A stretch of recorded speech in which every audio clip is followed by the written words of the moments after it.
Eu sou a Rosana, muito prazer, é um prazer enorme falar com você, que é professor da rede municipal de Carapicuíba, e é maravilhoso fazer parte desse vídeo que fala de um mundo novo que se abre agora com o uso de tablet, né? Assim como a gente aprendeu a usar o terminal de banco, que é onde a gente vai lá e retira dinheiro, agora a gente tem um terminal de todo o conhecimento humano, é como se fosse um terminal de uma coisa que tem muito mais valor, que é o conhecimento, que é a informação. É impressionante o que a gente consegue fazer estando ligado na internet. A gente tem acesso a tudo que o ser humano já produziu, a todas as histórias das pessoas, a todo mundo que está online agora, a todos os livros. É como se fosse uma biblioteca infinita, onde você pode pular de um lugar para outro e fazer descobertas, onde você pode olhar o mundo de cima, você pode viajar sem sair do lugar.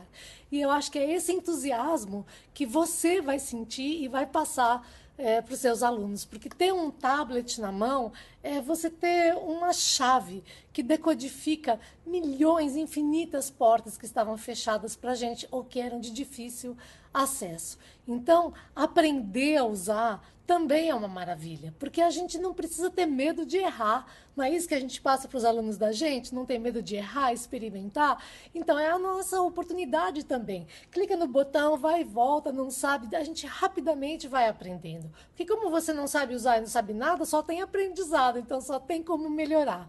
E dominar essa ferramenta, descobrir junto, perceber tudo que ele pode te oferecer, o que o tablet pode te oferecer e pode fazer pelo aprendizado e pelo entusiasmo que seus alunos vão sentir, é uma oportunidade incrível. É realmente uma fase que a gente tem que agradecer por estar vivo para poder viver. É um crescimento exponencial que a gente tem nas mãos. Olá! Na aula de hoje falaremos sobre as novas gerações de jovens e como eles se relacionam com a tecnologia. Vou ler. Por trás do trabalho de cada professor em qualquer sala de aula do mundo estão séculos de reflexões sobre o ofício de educar. Mesmo os profissionais de ensino que não conhecem a obra de Aristóteles, Jean-Jacques Rousseau ou Émile Durkheim trabalham sobre a influência desses pensadores, na forma como suas ideias foram incorporadas à prática pedagógica, à organização do sistema escolar, ao conteúdo dos livros didáticos e ao currículo docente. Com a passagem do tempo, não foi somente o contexto que foi evoluindo, mas sim também as gerações, seus interesses, prioridades. Entenda a evolução do comportamento dos jovens. Baby Boomers. A expressão Baby Boomers nasceu nos Estados Unidos. Em 1945, após o final da Segunda Guerra Mundial, os soldados americanos retornaram para suas casas. O contexto era de retomada da economia naquele país. A partir daquele momento, mais especificamente entre 1946 e 1964, foi identificado um grande aumento na taxa de natalidade, um verdadeiro boom de filhos. As pessoas nascidas nessa época passaram a integrar a geração denominada pelos sociólogos de Baby Boomers. Os Baby Boomers foram importantes para a conquista de várias causas sociais no século passado. Eles foram agentes de grandes transformações, a começar pelo debate do papel da mulher, quebrando além disso barreiras políticas. Eles foram a juventude que saiu de casa para morar sozinha, pregando a paz, o amor e o sexo livre. Essa geração foi muito contestadora e isto catalisou uma série de mudanças, muitas das quais a gente vive até hoje. Geração X. Entre 1960 e 1980 surgiu uma nova geração, formada justamente pelos filhos dos Baby Boomers, a denominada Geração X. Contrários à filosofia hippie, esses jovens se mostraram transgressores com posturas que não necessariamente se alinhavam mais aos preceitos de liberdade pregados pela geração anterior. Entre as características desse novo grupo estão a busca por seus direitos, a liberação sexual, bem como a valorização do sexo oposto, entretanto com menor respeito à família. Geração Y. Na década de 90, o advento da internet e das novas tecnologias trouxe na carona uma forte mudança comportamental. Nascia naquele momento uma nova geração, que presenciou de perto as novidades do mundo digital, nunca vistas até então. Nasciam os e-mails, as ferramentas de busca e principalmente a possibilidade de interação com outras pessoas sem sair de casa. Formava-se ali a geração Y, ou Millennials, que é caracterizada por ser mais autocentrada e egoísta, porém de maneira antagônica, pois gosta de compartilhar informações pelas redes sociais. Além disso, essa geração é adepta da rapidez e da instantaneidade. Os millennials fazem parte de uma juventude muito global. São pessoas ligadas a outras não necessariamente pela geografia, mas sim por interesses comuns. Ou seja, com as ferramentas digitais, eles acessam suas comunidades de interesse. Outros dois pontos importantes dessa geração é a flexibilidade e não a linearidade do pensamento. Essa geração, formada por indivíduos com várias habilidades e flexibilidade para o trabalho, está muito mais interessada em trabalhar por projetos que têm algum valor não tangível do que necessariamente construir uma carreira sólida. Geração Z. A geração conhecida como Z, ou os Digital Natives, nativos digitais, pode ser vista como uma intensificação da Y, porém apresentando algumas características próprias que podem ser vistas como uma amplificação de certos comportamentos. A geração Z é mais voltada para os games, já que são indivíduos que acompanharam, de certa forma, o forte desenvolvimento dessa indústria nos últimos anos. Ou seja, esses indivíduos se acostumaram com a lógica dos games, que é muito disseminada na vida deles. Além disso, a competitividade e a colaboração são valores fortes no mundo dos jogos eletrônicos, sendo incorporada no cotidiano dessa geração que está mais interessada em estar do que efetivamente em ser. Com relação ao uso exagerado das tecnologias, essas últimas gerações vêm sofrendo algumas síndromes, como a FOMO, a sigla em inglês para Fear of Missing Out, que pode ser traduzido como ansiedade sentida por estar desconectado da internet e perdendo alguma coisa. Alguns comportamentos podem estar associados aos jovens, mas outros também são sentidos por outras gerações, como, por exemplo, o Phantom Phone Vibration, que é a vibração fantasma do celular, que é a sensação de estar com o telefone vibrando, como se ele pudesse vibrar a qualquer momento, mesmo que isso não seja real. O mundo contemporâneo e as mudanças de gerações nas salas de aula em conformidade com as novas concepções sobre educação. Na década de 70, o professor detinha o monopólio do saber. O aluno ia à aula para copiar caderno, com medo do autoritarismo do senhor professor. A aula era basicamente um monólogo. Faltava motivação para que todos estivessem ali. O professor, basicamente, dava aula para a lousa. Enquanto o nosso foco principal deveria ser o aluno. Nossa missão é despertar a fome de conhecimento no aluno. A aula expositiva evoluiu. Já temos ferramentas para fazer uma aula interativa, uma aula show, na qual o professor goste de dar aula e o aluno aprenda, mantendo seu foco no assunto que está sendo tratado. Uma dica simples e que pode ajudá-los. Uma forma simples de ilustrar as suas aulas é utilizar um programa para fazer a apresentação. Porém, a maior parte das pessoas tende a exagerar no conteúdo de um simples slide. Slides cheios de informações, muitos slides, um exagero.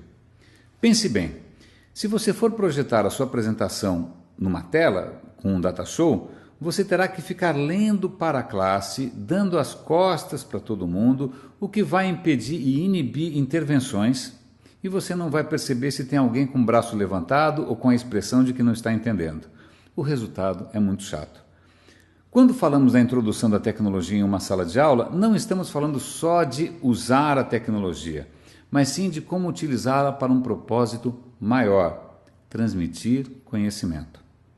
O exemplo acima apresentado refere-se a uma aula apenas expositiva, mas não interativa. Em que ponto o aluno participou? Nenhum. A classe interagiu entre si e com o professor? Não, pois o professor apenas passou o conteúdo para o aluno, que, por sua vez, copiou apenas de um suporte tecnologicamente mais evoluído que uma lousa. Mas o que colocar no slide? A partir de agora, vocês contam com suporte tecnológico. Vocês, professores, receberão mais alguns desafios. Isso vai requerer mais criatividade para ensinar de forma interativa, atraente e motivacional. Imagem fala mais que 1000 palavras. Funciona bem. Nas próximas aulas daremos dicas de aplicativos, sites, ferramentas para que vocês possam começar a soltar a criatividade e seguir adiante.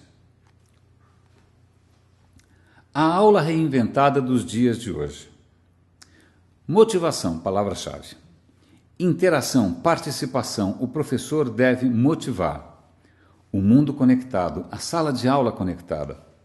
A relação entre aluno e professor passa a ser igualitária, sem hierarquia, pois uma pessoa inacessível não será aceita.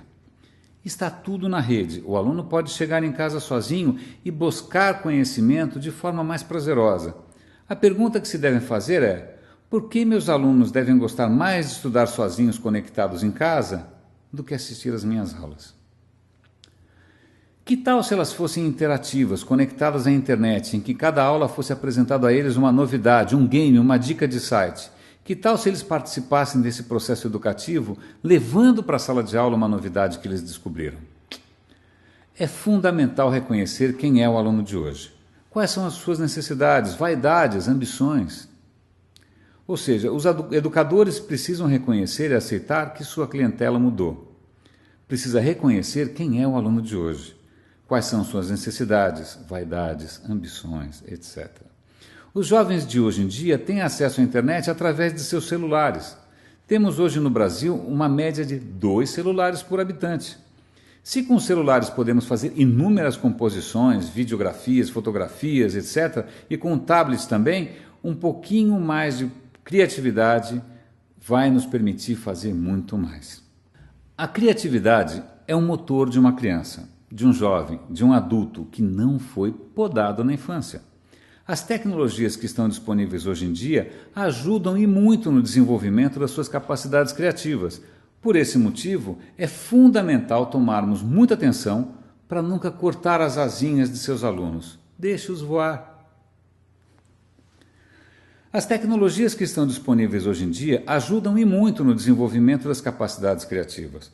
Por esse motivo, é fundamental tomarmos muita atenção, nos atualizarmos e ficarmos antenados. Vamos fazer uma reflexão. Superamos a aula do tipo monólogo? A lousa e o giz continuam sendo as únicas ferramentas usadas em sala de aula?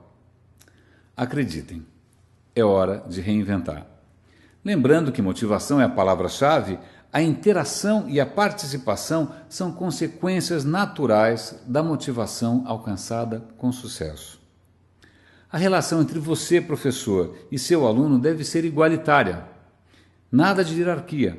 Pessoa inacessível não consegue transmitir conhecimentos. Pesquisa. Primeiro passo para conseguir conteúdos e formas pedagógicas que motivarão a sua classe.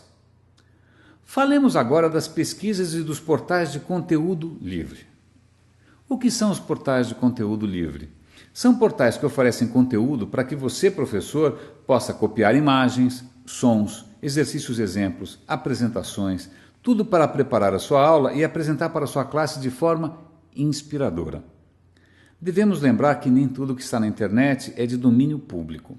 Não podemos copiar uma imagem de um site qualquer e incluir em uma apresentação, a menos que esta imagem esteja licenciada por Creative Commons, que significa licença de livre uso. Existem inúmeros bancos de imagem gratuitos. Uma dica: todas as imagens da Wikipedia estão sob a licença Creative Commons, então não percam tempo, está aí uma fonte confiável. Relacionaremos a seguir alguns portais ou sites educacionais de interesse. Uma pequena amostra aí para facilitar as suas pesquisas. E até o nosso próximo encontro.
Rosana.